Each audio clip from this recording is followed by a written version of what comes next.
சரி, இப்ப இளையராஜா சார் வந்து நீங்க 16 வயது நிலை கேட்டு தான் சினிமாக்குள்ள வரணும்னு நெனச்சிருக்கீங்க. இப்ப இளையராஜா சார் கிட்டயே போய் கண்டக்டரா ஒர்க் பண்றப்போ, இல்ல அது அவர்கிட்ட நான் கண்டக்டரா இல்ல. ஆ அவர்கிட்ட வந்து நான் வீணை பிளேயரா வீணை இருந்திருக்கேன். ஆ நானு எங்களுடைய அ அ இசைக்கலைஞர்கள் சங்கத்தோட தலைவரா நான் தேர்ந்தெடுக்கப்பட்டேன். ஓகே. 18 சாரி ஆ 17 ஓகே, 17 ஓகே. அவர் 2 அப்பவேவா?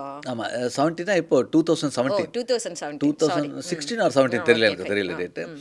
அப்போ வந்து நான் வந்து தலைவரா ஓகே. தேர்ந்தெடுக்கப்பட்டேன். ம். அப்போ 17, 18, 19, 20, 21 ஓகே, வரைக்கும் 21, 22 ஓகே, ஒரு 6 வருஷம் ஓகே. கிட்டத்தட்ட வந்து என்ன பண்ணியிருக்கேன் 2 டேர்ம் நான் வந்து தலைவரா. என்ன அங்க இருக்கிற மியூசிஷியன்ஸ் அங்க இருக்கிற ஓகே, மெம்பர்ஸ் என்ன தேர்ந்தெடுத்தாங்க. ஓகே. ஸோ அப்போ வந்து எனக்கு ராஜா சாரோட நெறைய ஆ பழக்கம் எனக்கு. ஓகே.